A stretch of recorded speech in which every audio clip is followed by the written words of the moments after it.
Welcome to Season 7 of Wellness as a Way of Life for Women Building the Future. I'm Megan Swan, wellness coach, consultant, and strategist, here to champion visionary women who are shaping tomorrow. This season, we dive into holistic wellness practices, mindset shifts, and real life stories from women who are leading change in tech, entrepreneurship, and beyond. My mission is to help you integrate wellness into every facet of your journey, so much so that it feels like a way of life.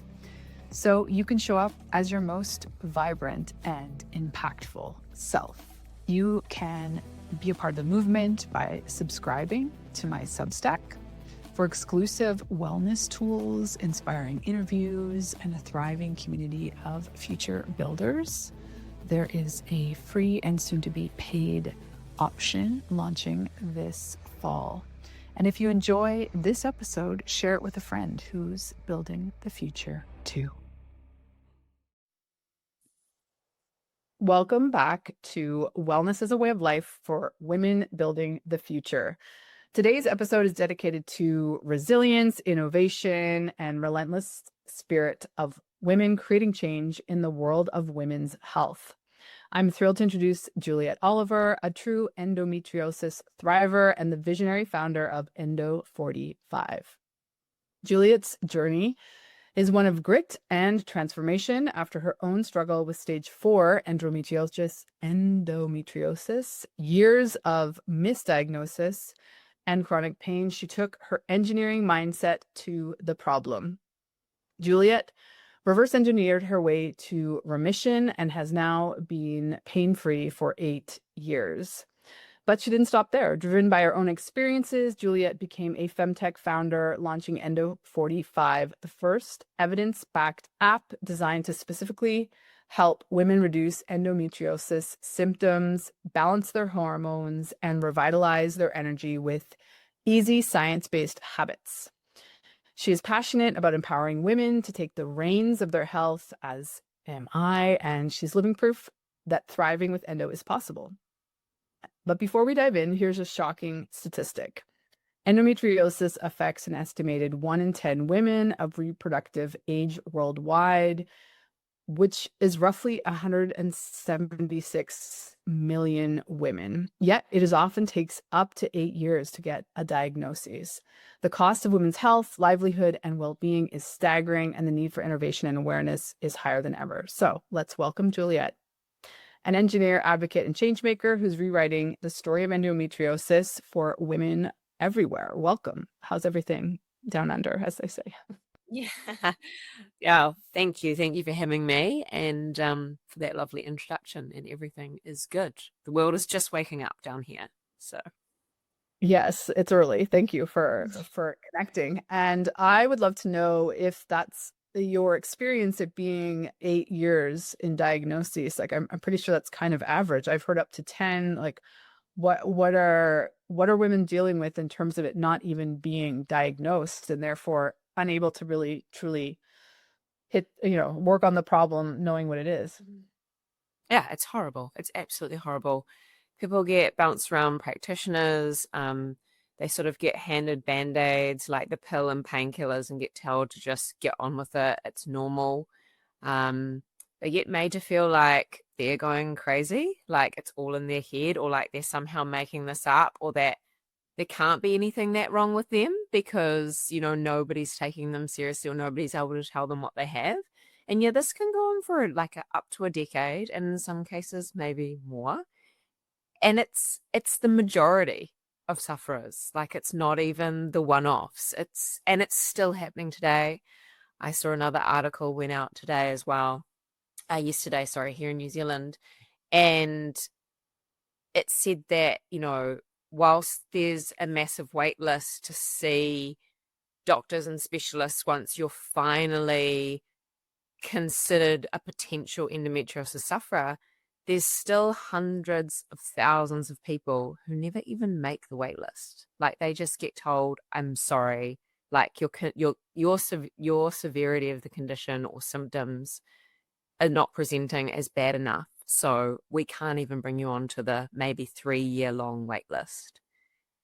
And I just think, yeah, and this is happening globally, like in all of the first world countries. So, like the UK, they're all the same. It's not just down here. Yeah. So, where to go? There's so many things I want to talk to you about. So first, I guess let's talk about how does medicine 2.0 even treat this? Because that's not what solved the problem for you. So like, what are women being told, and like, why is that not probably going to work for them anyway?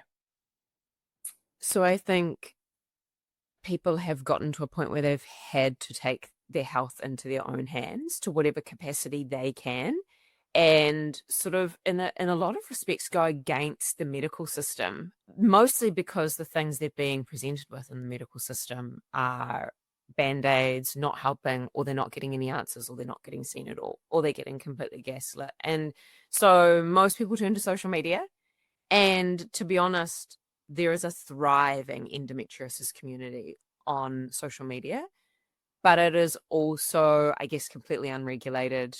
Very hard to find the gold in it all, which was my journey of going on this really deep rabbit hole of research and self-testing and seeing as many experts as I can. The same thing would have to be done on social media if you were starting out. Like, how do I find the people that are actually teaching the right things? Then how do I piece it all together? Where do I begin? If I don't have money to actually see any of these people that are on here in a real capacity, I'm having to patch together carousels and reels to figure out how it relates to me and how I might feel better as a result of doing some of the things they're recommending. And so honestly, I really feel like that's that's all some sufferers toolkit looks like stacks of painkillers, maybe a tense machine or a heat pack, lots of sick days and absenteeism from school and life and work, and then social media.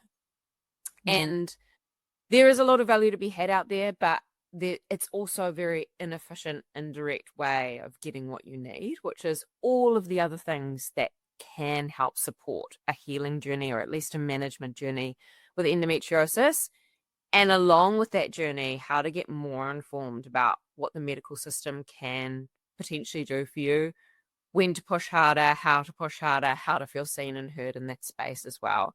And how to really actually see, like from the get go, try to see people who actually get that you have endo, know endo, and want to treat you for endo. Because there are a subset of practitioners in this world who that is their speciality. And those are the kind of people you want to be receiving your surgery from, say, if that's what you choose to do as well, because not all gynos are made the same.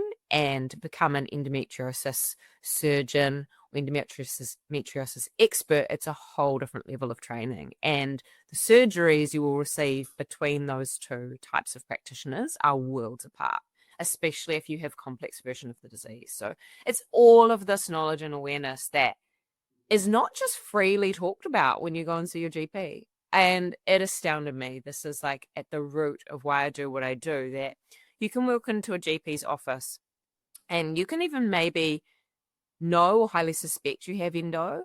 And at no point will anyone say, let's also look at your diet and lifestyle. And I think it might be like the only chronic illness on the planet where the normal route to healing never mentions diet and lifestyle. It just says it's a period problem, take some hormone suppressant, have a baby as quickly as possible, freeze your eggs, stress less, take painkillers, power through. Like, it'll finish when you have menopause, which is, by the way, not always the case. Because it's not just a hormonal or period problem. And so, yeah, they haven't really, traditionally it's never been really looked at through the lens of a chronic inflammatory whole body disease, which is what the research is now screaming from the rooftops. But there's that traditional 15-year gap between research landing and doctors at the front line deeply understanding it and practicing it. Yeah. Well, I mean, I think there's so many chronic diseases that you really want to try and find a medical practitioner that's, little bit more up to date and asking you lifestyle questions. And if they can't point you in the right direction, hopefully have some resources for you, or in your case, this app. So what are some of like your favorite habits that the app helps one integrate that maybe are like almost counterintuitive to helping chronic disease? I don't know if any of them are counterintuitive in my mind. Especially as I went on this journey, it all just started to make sense. Like once I understood there were these four systems of the body that are either working against you to fuel the disease or working with you to fight it. All of these things are just like generally, when you boil it down, like good health. So my big one of my biggest bang for buck was getting off caffeine, getting off coffee. And I wasn't a huge coffee drinker, maybe 1 to 3 maximum a day, but normally about 1 or 2 a day with some cups of tea. And, most people would say, well, there's nothing wrong with that. That's not bad. It's actually, in some studies, good for you. And I completely agree. However, someone with endometriosis is like what I like to call a volcano of inflammation ready to blow. And so they are walking around with an extremely inflamed, confused immune system, trashed gut, upregulated nervous system. And so anything that triggers the flight or fight response, of which caffeine does, will potentially lead you to blow because you were like almost ready to blow. So things that the average everyday person can walk around doing, like hitting that cortisol button with a cup of coffee 3 times in the morning and not doing anything with that cortisol, might be fine for some, but it is certainly not for someone in the depths of the endometriosis journey. And so those simple ways to reduce what I call inflammation promoters that are so within your control. Like you don't have to go and see a naturopath, a nutrition, or a doctor to just remove caffeine from your life. You just have to find a new lovely swap, like matcha, green tea. And yes, those have caffeine in them, but a better combination of caffeine regulation when it hits your body, and less, way less. And yeah, and like move to tea. And there's a lot of other health benefits for that as well. So it's those really simple things that I personally found made the biggest difference. Some of the other things that are quite interesting is and quite mind-blowing is like the number of endocrine disrupting chemicals in our life. And when you pick up every product, from your shampoo to your moisturizer to the stuff you clean your house with to your scented candle that sits next to your bed every night, you realize that all of these products are filled with these endocrine disrupting chemicals, and they are now every day being more and more linked to the creation and the progression of endometriosis. And so it's like for me, it was just a hard, I don't want these things in my life. And I went on a purge. And one great way that we sort of teach is like, as something runs out, just choose a cleaner alternative or a kinder alternative, and educating people as to what that is and what to look for. But yeah, one of the things you can do today is just basically walk around your house and get rid of anything that smells nice, unless it's 100% made from something natural. Because chances are it's full of phthalates, and that's one of the main, it's hiding in plain sight. It's called fragrance. They don't have to even say what it is on the bottle or on the candle, and it's directly disrupting your hormones. And so those are some of the key ones. And of course, where the rubber really hits the road is when you start to realize that you've been walking around with some really key nutrient and mineral deficiencies for a long time, especially if you're in range, and highly likely your GP's never tested for them because they're not in standard blood panels, such as zinc. And zinc levels are so critical. Like it's even something I manage very closely today, still 8 years on, because the minute I don't have enough zinc, the brain fog sets in, and that's a key indicator that I'm not getting enough zinc, and zinc is needed for almost every thing that happens in your body. 200 different pathways of the body require zinc. So you can imagine if like your brain is giving you that early indicator, if you let that go, slowly but surely, all the other more critical systems are just going to be lacking in this key nutrient that like this, the process can't happen. If the nutrients are not there, physically will not happen. So that's everything from your fertility to your cycles, to your brain health, to your energy. And so those were some of the key ones. And it's when I talk about it, it sounds really simple and like so simple it's stupid, and so simple it's like, why do I have to tell people this? But with all of the noise out there and with all of the kind of the fact that you don't get any of this from your medical practitioners, there seems to be a real need to connect this particular disease with this way of journeying with your health. It can be very common for other conditions, maybe not, but for me in our world, for example, PCOS, another kind of like womb-related hormone imbalance, chronic illness. To me, outwardly, it looks like most people know that diet and lifestyle plays a huge part in regulating PCOS, and people have made that connection. But it's like people just aren't, for whatever reason, understanding that there is a deep connection here between the systems of your body, immune function, gut health, and inflammation, and endometriosis. So really just trying to bring that research, even though people will say there's not enough of it. Yes, I agree, but there is some there. There is living, walking proof. There are a percentage of us that do this and feel better and start to live well and keep the condition in check. And that's, I believe that regardless of the severity of your condition, everyone can feel better than they do today. Agree, that may not be full remission. It may be everywhere. I understand that. It may be on critical organs and things like that. But for sure, you can feel better than you do today. And that's kind of our mission. Yeah, And I love the EndoFit score. Yeah. Yeah, we'll talk about that in a second. So, I mean, I love that you call all those things out. And I think, it really depends what circles one is, in. I think in some cases, more and more, especially women, because we've always had to be advocates for ourselves in the health system more than not. We're aware that, we need to seek out outside options, find these communities, find these sort of vetted resources that can support us in the way that, the medical system either is just not even giving you a diagnosis or not presenting you with holistic ways and things that you can do, things that are actually in your control to shift and change and have a better experience in whatever level of severity one's talking.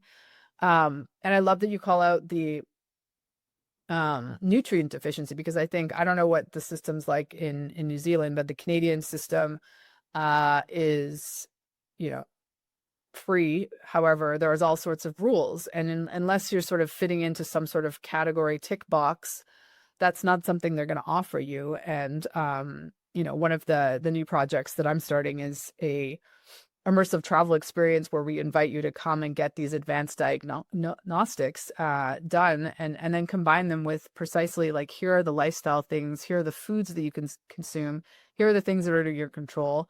And I think particularly for women, when you are in this situation where you feel like you're not getting answers, like even just having some sort of answer in a toolbox is life-changing in terms of the level of stress that you're trying to process. And stress in itself creates inflammation. 100%. And stress is the cruelest cycle with endometriosis, because being in pain is stressful, and then that stress fuels the pain. And being told to relax, being told to take antidepressants is not particularly helpful. And most people can't remove a lot of the stress from their lives. And so we have a few tools in the app, and a lot more coming soon around, well, if we can't remove the stress, how do we help you balance it? How do we make sure that you spend enough time in that parasympathetic nervous system? And one of my favorite habits that is at our core habit set is getting you more sleep before midnight. And it's my favorite because everyone, everywhere could do this one. Like, I'm not asking you to meditate, I'm not asking you to go and get acupuncture.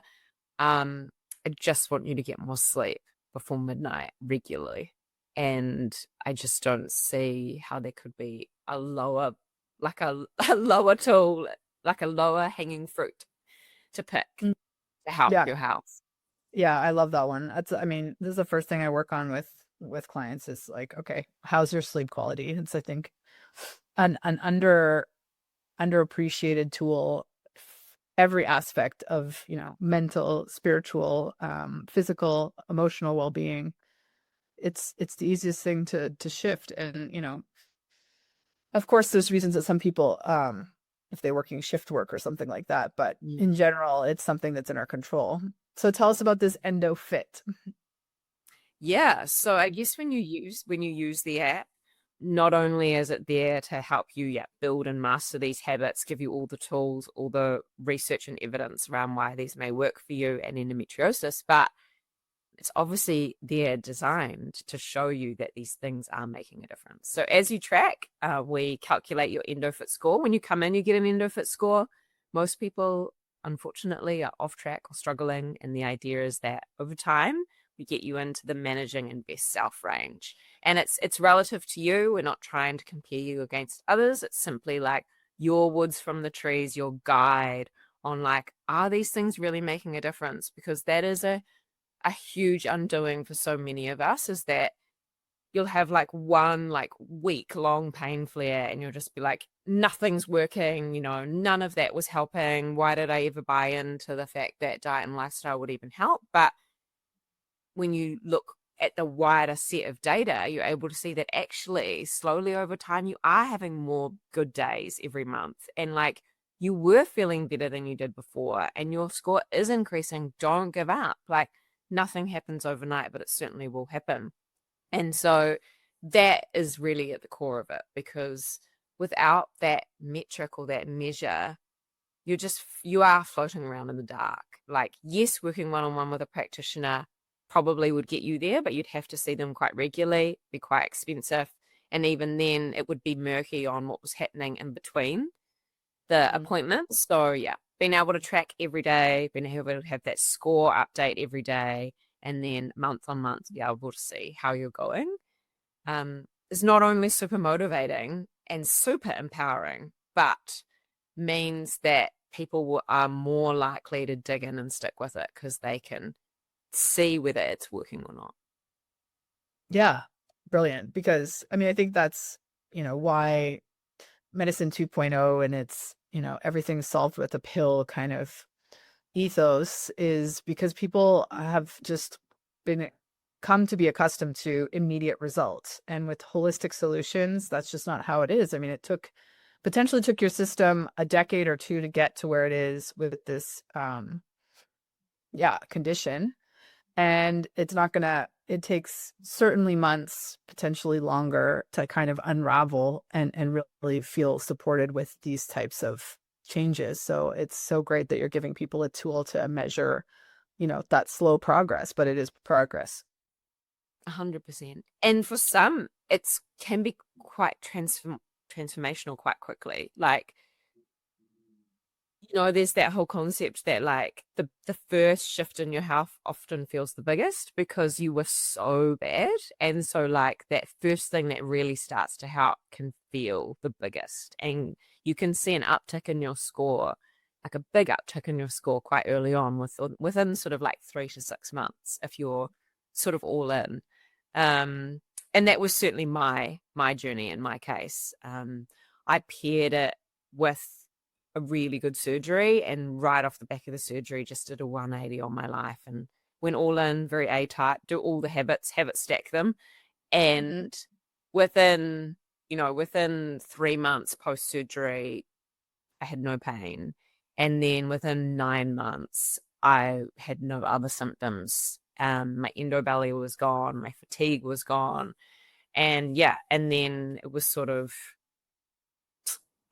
2 or 3 years later that I decided to do an egg collection and create some embryos. And that was done sort of unassisted, like hormonally.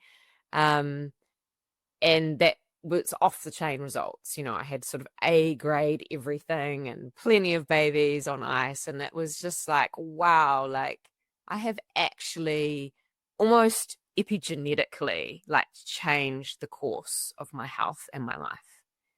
Mm. And, you know, I have a lot to be grateful for. And I just couldn't sit by and stand that people didn't even know 1% of what I knew. People weren't even doing 1% of what I was doing, and that they maybe don't even need to do all of what I did, because mine went into a very deep spiritual mind, body, soul place as well. But at the very least, looking at their diet and lifestyle and their stress and their nervous system and their mindset and their movement and really simple things like this, their cycles, their periods, could be game changing in terms of some of those really top symptoms and the amount of time they're having really horrific flares, the amount of time spent in bed versus at work. And that could really shift the dial for them while they're waiting for a diagnosis, waiting for surgery, never being seen by anyone, you know, had multiple surgeries and still in chronic pain, trying to get pregnant with endometriosis, all of these kind of situations that I find most people in. Yeah.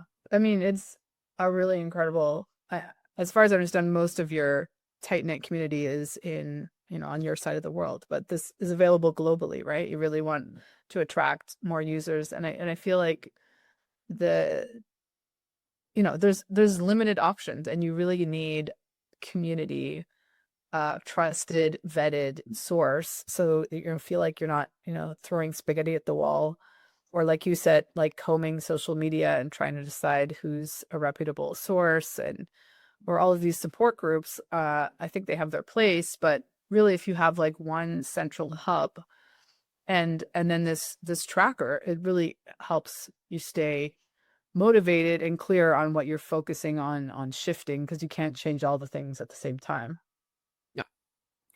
And you want to start with the basics. That's the other thing about social media, is like the really excellent practitioners that are out there are talking about almost like the extra for expert stuff, if you know what I mean. And they're talking about it through a lens where like you have to be quite clued up about the science of endometriosis and hormones in general, a woman's body in general, the systems of the body in general, to really be able to nail how that may or may not relate to you and whether you should do it.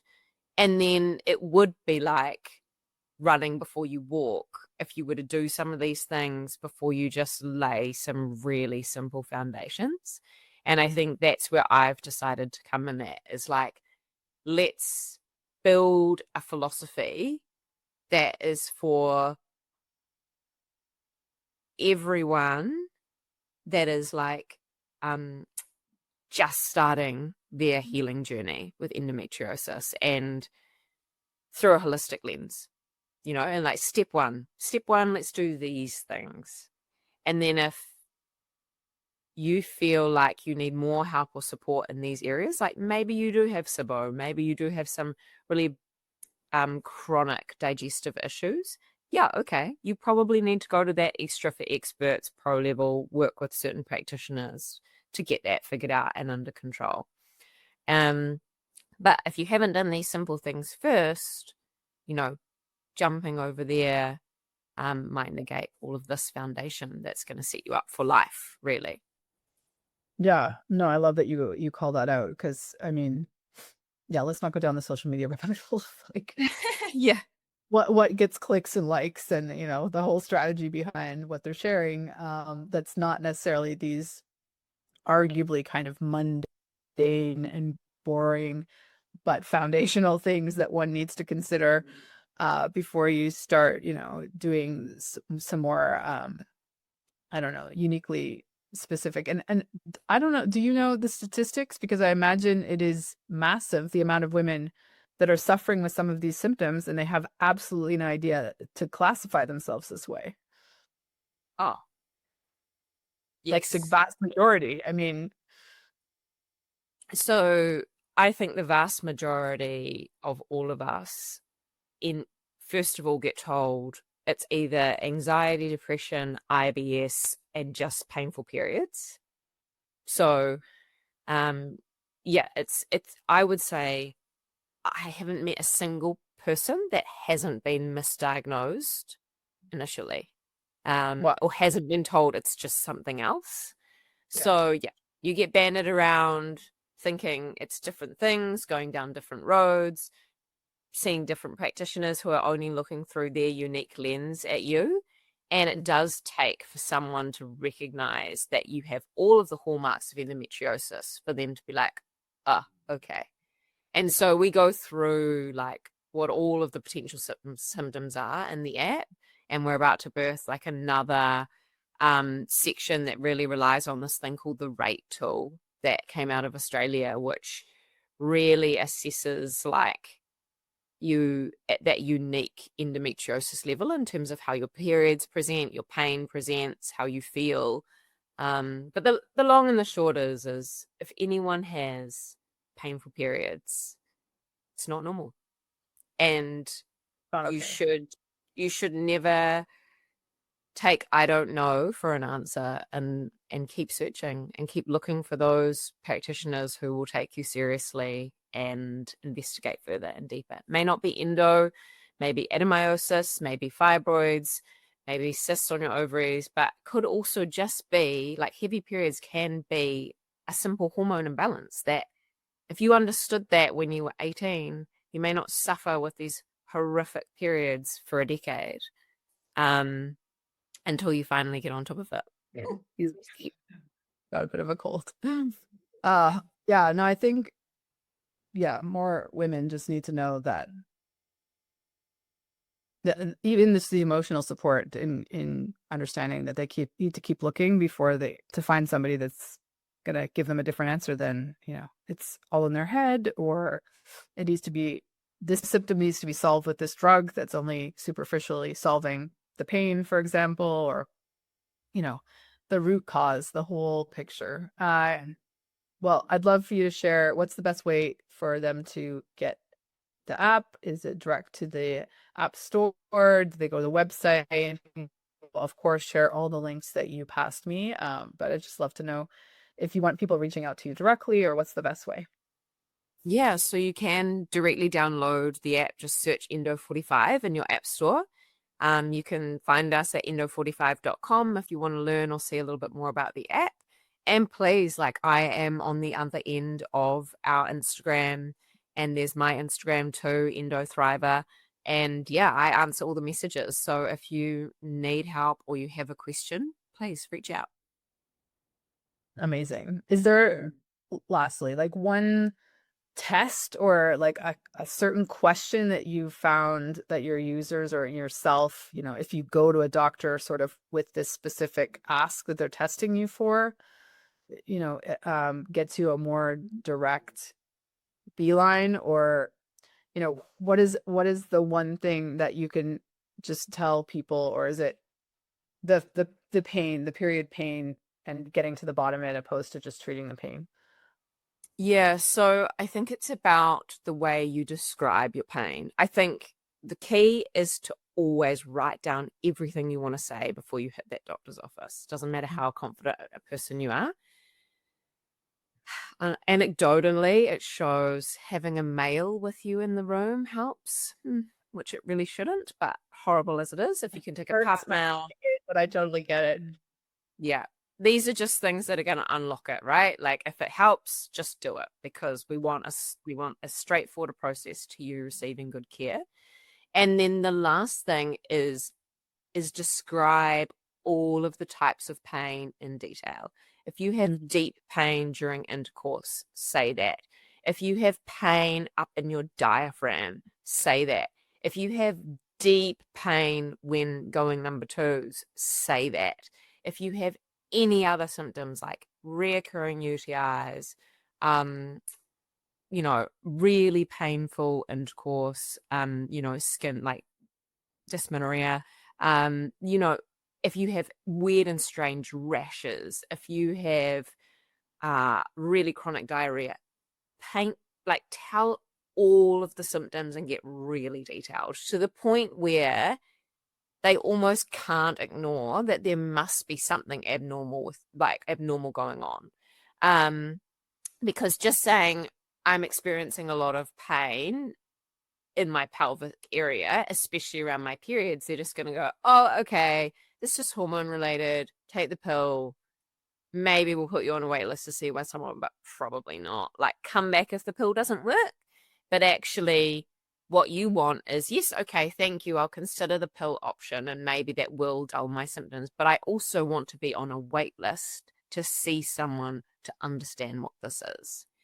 And the other thing is what I would say is the way we will diagnose endometriosis is about to completely change. So there are new diagnostic tests coming on the market, and they are going to put the power back in our hands, and they're going to be far more accessible than having to receive, gold standard laparoscopic surgery, and make it far more easy, I hope, as well, for primary care to suggest and recommend some of these tests for people to really get an idea, or at least a 98, 99% chance you have endometriosis, and it may be, deep infiltrating. It may just be superficial. Hopefully these tests can get that far. And the one thing at the moment you don't want to leave without is a commitment to get an ultrasound of any kind, a pelvic ultrasound, transvaginal if you can, by the best, most well-trained sonographer in your region at dealing with endometriosis. Yes, not all forms of endometriosis can show on an ultrasound, but it is really key to cover off some of the big things. It's really key to cover off that you don't have cysts on your ovary or chocolate endometriomas on your ovaries. It's really key to check off adenomyosis, which can be seen by a well-trained sonographer, fibroids, like all of these key things that can be seen. You really want to tick off, no, no, no, no, no, no, no. Okay, well then if it's not those things, it may be endometriosis at large, which can't be seen as well from an ultrasound yet. And then therefore, let's go for these other ways of diagnosing. And don't forget that you can be diagnosed symptomatically. So if you get in front of an expert, you don't have to necessarily have the surgery. They can look at your scans, they can look at your symptoms, they can feel, they can do sliding sign on your pelvis and a few things like this that they can go, okay, categorically, I do believe you have endometriosis. I can't tell you exactly where it is, all of it is, or maybe what stage, but you do. So this is what we're potentially dealing with. So here, what's the plan forward? And also, once you see that expert, if they want to force you into having children now, rather than talk about what is your preferred fertility journey, try and find another one. Yeah, because everything you do from that point forward, understanding you have endometriosis, should be in alignment with how you ultimately want to live your life. Yeah. Oh, you just said so many incredible things. So thank you for that last bit. I think it's so empowering. And I think that is just great advice for anything you're dealing with in terms of, being very specific, describing things, trying, I think, especially when I was just speaking with a friend the other day and she's like, I don't like going to the doctor. Like, I'm not going to go unless there's a real problem. And it's just like not an uncomfortable environment oftentimes. And so it's uncomfortable to get into the nitty gritty description of what you're dealing with. So we use these kind of like vague, all encompassing words, and that's not communicating the severity of your experience. And it's really so key to getting a good a true diagnosis, opposed to just getting filed into this, it's period pain category. So thank you so much for being so detailed there, and all the other, gem pieces of advice you've given us in this conversation. I look forward to sharing this conversation because I think it's really, really needed, really important, and hopefully it's going to help a lot of women. Thank you. Thank you so much for having me on, and I hope it does. My pleasure. We'll be in touch. Thanks so much for tuning in to Wellness as a Way of Life for Women Building the Future. I'm Megan Swan, and I'm honored to support your journey to well-being and leadership. For more insights, resources, and connections, subscribe to my Substack through the link in this episode. It is your go-to hub for wellness strategies, and there's free and premium content. Let's keep building a brighter, healthier future together. Until next time, take care and lead well.